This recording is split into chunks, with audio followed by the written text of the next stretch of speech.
नमस्कार, बहुत स्वागत है आप सभी का। मैं हूं आपके साथ कमरुद्दीन खान। होम क्वारंटीन हो गए हैं मुख्यमंत्री जयराम ठाकुर। बड़ी खबर इस वक्त की, तीसरी बार होम क्वारंटीन हुए हैं मुख्यमंत्री। बंजार विधायक के संपर्क में आए थे, आपको याद होगा।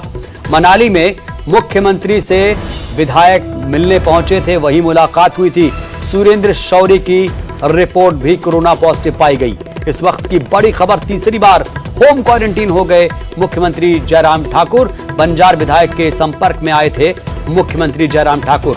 बड़ी खबर, मनाली में सीएम से भी विधायक मिले थे और माना जा रहा है कि वहीं मिलने के बाद उनकी रिपोर्ट पॉजिटिव आई थी।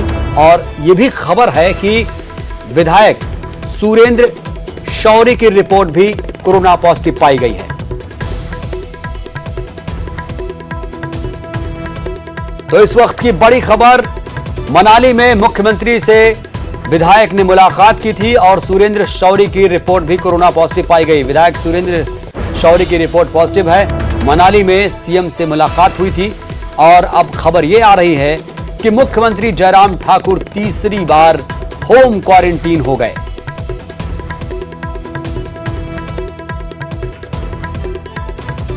हालांकि रिपोर्ट का भी इंतजार है, वो उन्होंने खुद को अलग कर लिया है। अभी रिपोर्ट नहीं आई है और रिपोर्ट आने के बाद पता चलेगा वो नेगेटिव है या पॉजिटिव। लेकिन फिलहाल एहतियात बरतते हुए मुख्यमंत्री जयराम ठाकुर ने खुद को होम क्वारंटीन कर लिया है और तीसरी बार उन्होंने होम क्वारंटीन किया है। ज्यादा जानकारी के साथ हमारे संवाददाता प्रदीप ठाकुर जुड़े हैं मनाली शिमला से। प्रदीप, क्या है पूरी जानकारी? मुख्यमंत्री ने खुद को तीसरी बार होम क्वारंटीन कर लिया। बिल्कुल, देखिए, मुख्यमंत्री जयराम ठाकुर आज से 3 दिन के लिए होम क्वारंटीन हो गए हैं। दरअसल जिस तरह से 3 अक्टूबर को अटल टनल रोहतांग का उद्घाटन हुआ है, उस दौरान मुख्यमंत्री जयराम ठाकुर मनाली में थे और उस दौरान उनके साथ कोरोना पॉजिटिव कुछ मरीज जो हैं, जिनके आज टेस्ट आए हैं और उनमें से एक बंजार के विधायक सुरेंद्र शौरी हैं, वो भी मुख्यमंत्री से वहां मिले थे।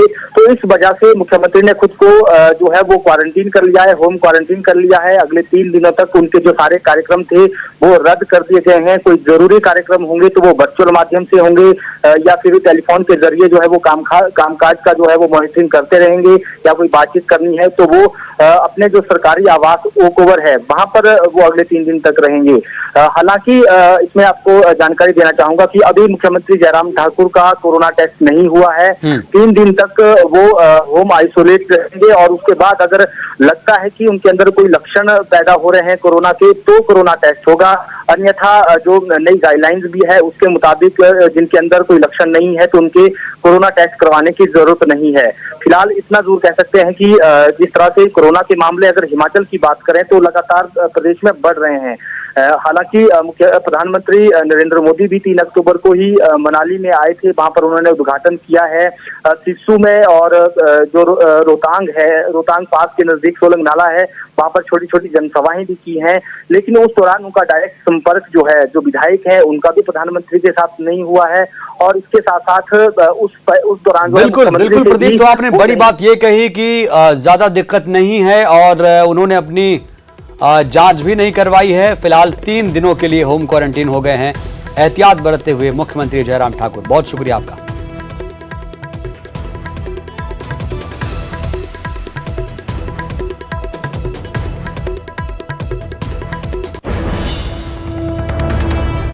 और राहुल गांधी के हरियाणा दौरे पर सियासी घमासान जारी है। हरियाणा की शांति को भंग नहीं होने देंगे, गृह मंत्री अनिल विज ने कहा।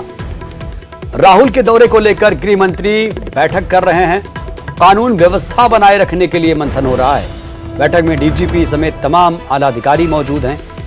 तो इस वक्त की बड़ी खबर, अनिल विज जो हरियाणा के गृह मंत्री हैं, वो इस वक्त कानून व्यवस्था को लेकर बैठक कर रहे हैं और डीजीपी भी इसमें मौजूद हैं। जाहिर सी बात है, लॉ एंड ऑर्डर का मामला हो और डीजीपी ना हो, ऐसा कैसे हो सकता है। तो आपको बता दें, ट्रैक्टर रैली कल निकाली जाएगी कांग्रेस की तरफ से और इस रैली को लेकर लगातार सियासत भी हो रही है। अनिल विज ने पहले बयान दिया था कि यह रैली नहीं होने देंगे। हालांकि उसके बाद कुलदीप शर्मा ने पलटवार करते हुए कहा कि हम जरूर करेंगे, कोई नहीं रोक सकता इसे।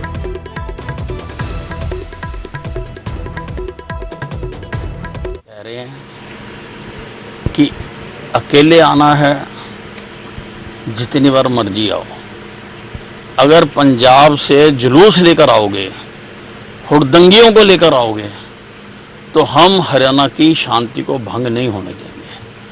पंजाब बार बार कोशिश कर रहा है और कांग्रेस हाईकमान के इशारे पर अमरिंदर सिंह करवा रहा है। उसने पहले ट्रैक्टर यात्रा भेजी, हमने वो बॉर्डर पर रोकी, वो हरियाणा का माहौल ख़राब करना चाहते थे। फिर उन्होंने मोटरसाइकिल यात्रा भेजी, वो हमने जीटी रोड पर रोकी, उसको ख़राब कराना चाहते थे। अब शंभू बैरियर पर धरना दे के बैठे हुए हैं। आप मुझे बताओ, शंभू कोई पंजाब की राजधानी बनने जा रहा है?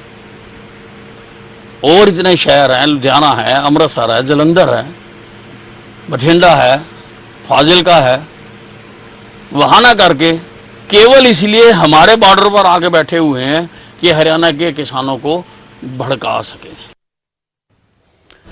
तो अब देख पा रहे हैं कि किस तरीके से कल होने वाली राहुल की ट्रैक्टर रैली को लेकर सियासी बवाल मचा हुआ है। ज्यादा जानकारी के साथ हमारे संवाददाता अंकित दुदानी जुड़े हुए हैं चंडीगढ़ से। अंकित, मैं देख पा रहा हूं कि जैसे गली मोहल्लों का क्रिकेट होता है तो एक मोहल्ले वाला बोलता है कि तुम मेरे मोहल्ले में नहीं आ सकते, दूसरा बोलता है मैं आके दिखाऊंगा। ऐसे ही तो हो रहा है।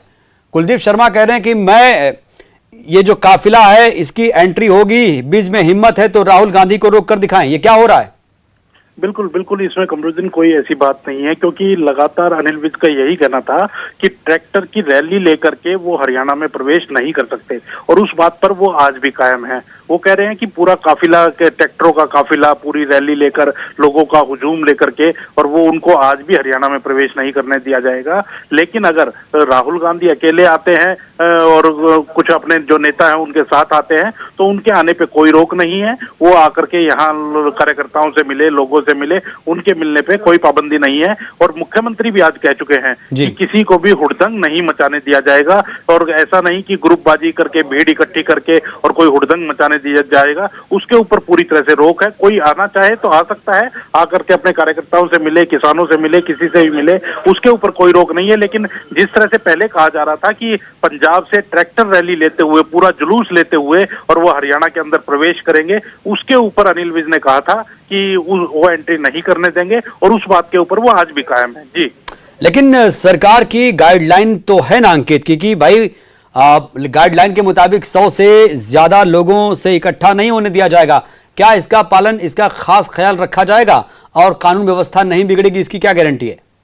बिल्कुल, इसमें कोई दो राय नहीं, क्योंकि पहले ही बता दिया गया है कि कानून व्यवस्था के ऊपर अभी भी बैठक चल रही है, और जो गृह मंत्री अनिल विज हैं वो बैठक ले रहे हैं। वो पुलिस के आला अधिकारी मौजूद हैं, डीजीपी मौजूद हैं, होम सेक्रेटरी मौजूद है, और उनसे यही रिव्यू किया जा रहा है कि कल जिस तरह से राहुल गांधी आते हैं तो उसके बाद क्या क्या स्थिति उत्पन्न हो सकती है, और अगर होती है तो उसमें क्या एक्शन लेना है, और अगर शांतिपूर्ण तरीके से किस तरह से उनका 2 दिन का दौरा भी निपट जाए और कोई लॉ एंड ऑर्डर की स्थिति भी खराब ना हो। तो इसी को लेकर के बैठक हो रही है। तो कहीं ना कहीं पूरा ध्यान रखा जाएगा, और जो गाइडलाइंस केंद्र की है या हरियाणा सरकार की है उनको पालन करवाने का पूरा प्रयास किया जाएगा। चलिए, बहुत बहुत शुक्रिया आपका अंकित जानकारी देने के लिए। तो आपको बता दें, मनोहर लाल खट्टर ने कहा था कि भाई राहुल की रैली से उन्हें कोई ऐतराज, आपत्ति नहीं है, बस कानून व्यवस्था का ख्याल रखना जरूरी है।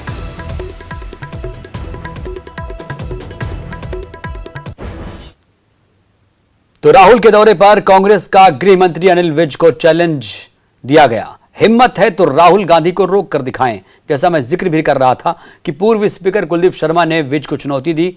राहुल गांधी के दौरे पर गृह मंत्री ने भी बयान दिया, कहा कि काफिले के साथ राहुल को एंट्री नहीं मिलेगी, और इस पर अब पूर्व स्पीकर कुलदीप शर्मा ने कहा कि बीच में हिम्मत है तो राहुल गांधी को रोक कर दिखाएं।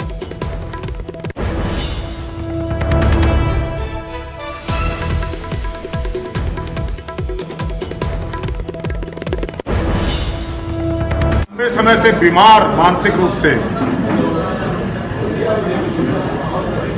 अनिल विज ने कहा है राहुल गांधी को हरियाणा में नहीं घुसने दूंगा। अगर अनिल विज में हिम्मत है, अगर उसने जरा सी भी इंसानियत है, हिम्मत है, तो अपनी बात को पूरे कराना। कल आ रहे हैं राहुल गांधी 10 बजे, आना, छाती अड़ाना, हरियाणा पुलिस के भरोसे ना रहना, हरियाणा पुलिस के भरोसे ना रहना। अमित साहब, हरियाणा पुलिस तुम्हारी नहीं मानती है। ये मुख्यमंत्री जी हैं माननीय श्री मनोहर लाल जी, वो तो मदारी हैं, और ये उनका। हम कह रहे हैं कि अकेले आना है, जितनी बार मर्जी आओ। अगर पंजाब से जुलूस लेकर आओगे, हुड़दंगियों को लेकर आओगे, तो हम हरियाणा की शांति को भंग नहीं होने देंगे। पंजाब बार बार कोशिश कर रहा है और कांग्रेस हाईकमान के इशारे पर अमरिंदर सिंह करवा रहा है। उसने पहले ट्रैक्टर यात्रा भेजी, हमने वो बॉर्डर पर रोकी, वो हरियाणा का माहौल ख़राब करना चाहते थे। फिर उन्होंने मोटरसाइकिल यात्रा भेजी, वो हमने जीटी रोड पर रोकी, उसको ख़राब कराना चाहते थे। अब शंभू बैरियर पर धरना दे के बैठे हुए हैं। आप मुझे बताओ, शंभू कोई पंजाब की राजधानी बनने जा रहा? और इतने शहर हैं, लुधियाना है, अमृतसर है, जलंधर है, बठिंडा है, फाजिलका है, वहाँ ना करके केवल इसलिए हमारे बॉर्डर पर आके बैठे हुए हैं कि हरियाणा के किसानों को भड़का सके। तो राहुल गांधी के हरियाणा दौरे पर मनोहर लाल खट्टर ने भी बड़ा बयान दिया। उन्होंने कहा कि राहुल के कार्यक्रम से उन्हें कोई आपत्ति नहीं, हर किसी को अपनी बात करने का अधिकार है, कानून व्यवस्था खराब ना हो, इसका ख्याल रखें। पंजाब के बाद कल हरियाणा दौरे पर हैं राहुल गांधी, जहां पर वो ट्रैक्टर रैली करने जा रहे हैं।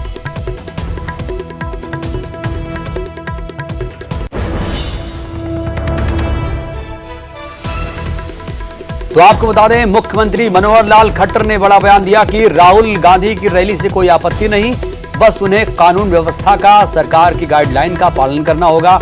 हालांकि अनिल विज जो हरियाणा के गृह मंत्री हैं, उन्होंने इस पर बड़ा बयान दिया। उन्होंने कहा कि राहुल गांधी को जो उनका काफिला जो है, उस काफिले के साथ राहुल को हरियाणा में प्रवेश नहीं दिया जाएगा।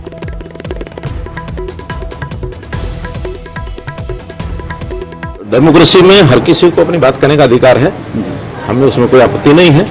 केवल वातावरण को खराब ना करें और लॉ एंड ऑर्डर की स्थिति को अपने हाथ में न लें, तो हमको कोई आपत्ति नहीं इस प्रकार के। गृह मंत्री का बयान आया था कि उनको आने नहीं दिया जाएगा। ऐसा नहीं है, केवल अगर वो झुंड बना करके यानी पंजाब की ओर से कोई बड़ा प्रोसेशन लेकर के आएंगे तो वो नहीं, उनकी अपनी यात्रा है, वो हरियाणा के लोगों को साथ लेकर यात्रा करते हैं, तो हमको कोई आपत्ति नहीं। तो राहुल गांधी के हरियाणा दौरे को लेकर रणनीति भी तैयार की जा रही है। कुरुक्षेत्र में कुमारी सैलजा ने तैयारियों का जायजा लिया।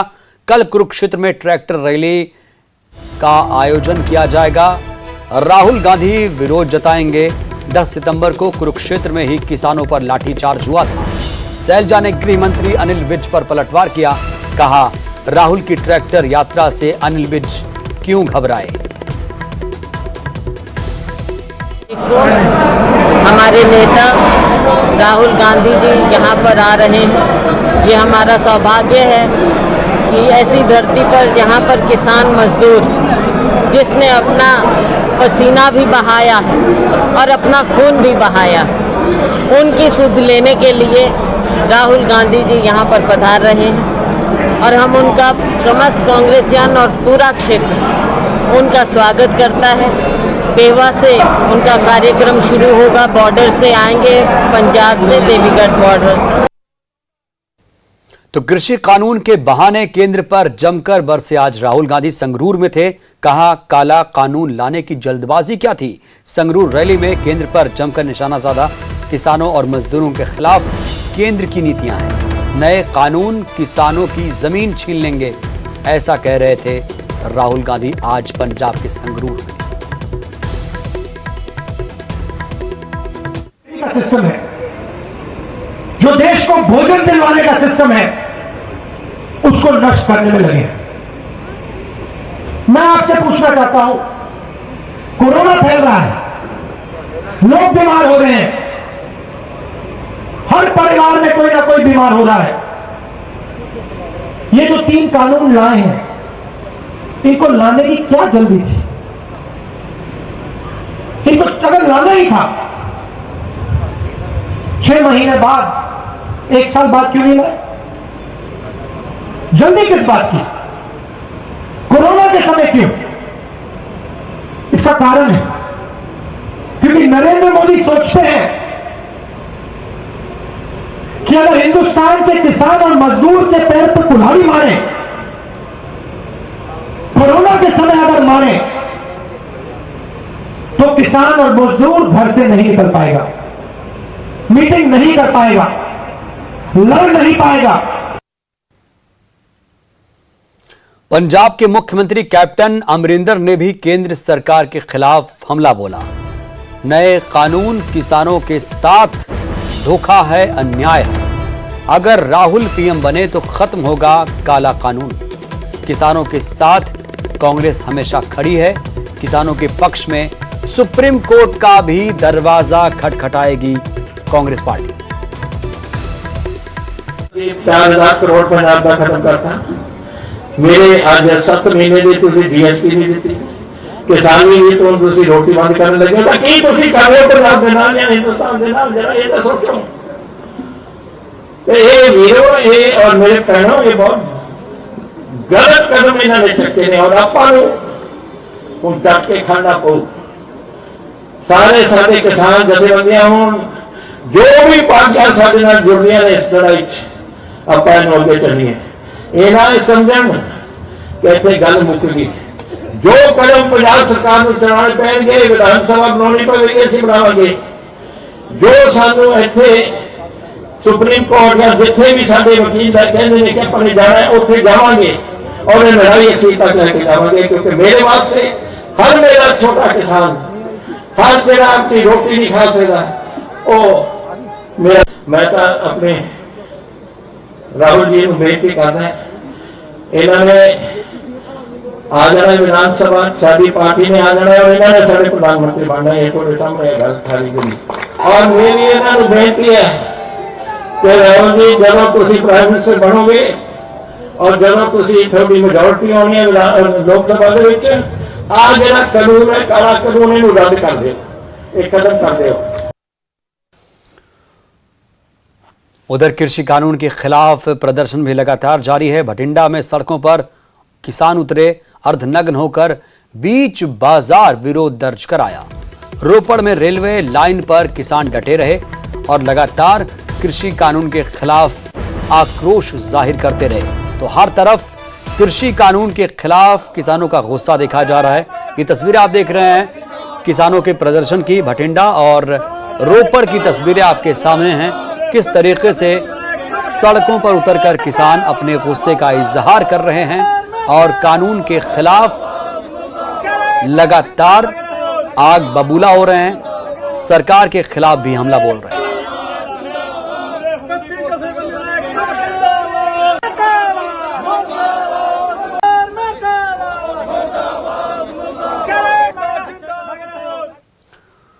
और किसानों के आंदोलन पर सिरसा पुलिस अलर्ट हो चुकी है। कल सिरसा में किसानों का विरोध प्रदर्शन होगा, जिसको लेकर पुलिस अलर्ट पर है। डिप्टी मुख्यमंत्री डिप्टी सीएम दुष्यंत चौटाला के आवास का घेराव किया जाएगा। ऊर्जा मंत्री रंजीत चौटाला के घर का भी घेराव करेंगे। प्रदर्शन को देखते हुए पुलिस की 12 कंपनियां तैनात की गई हैं। 10 डीएसपी 30 इंस्पेक्टर के हाथों में सुरक्षा की कमान होगी। तो बड़ी खबर इस वक्त की आपको बता रहे हैं, जहां पर प्रदर्शन को देखते हुए पुलिस की 12 कंपनियां तैनात कर दी गई हैं। सिरसा से बड़ी खबर। 6 तारीख को जो किसानों का जो प्रोग्राम है वो दशहरा ग्राउंड में उनको स्थान दिया गया है। वहाँ पर जो उनकी गैदरिंग होएगी उसके संदर्भ में हमने एंटिसिपेट करके अपनी फोर्सेस लगाई हैं। हमने इसमें एक लिखित प्रोग्राम भी जारी कर दिया है। हमारी लगभग 12 कंपनियां हमने इसमें तैनात की हैं, जिसमें बहुत सारे शहर में नाके भी होंगे ताकि शहर का ट्रैफिक भी सुचारू रूप से चलता रहे। ट्रैफिक के स्टाफ की अलग ड्यूटियां लगाई गई हैं और वैसे नाके जो कुछ बड़े कुछ छोटे इस तरह भी हमने नाकों में डिवाइड करके और अपनी ड्यूटियां लगाई हैं। हमारी तरफ से हमने अपनी तैयारियां जो है लगभग पूरी कर ली हैं और हमें उम्मीद है कि सब ठीक ठाक और अपनी शांति से ये प्रोग्राम हम उसको निपटाएंगे। और बुलेटिन में वक्त हो चला है एक छोटे से ब्रेक का।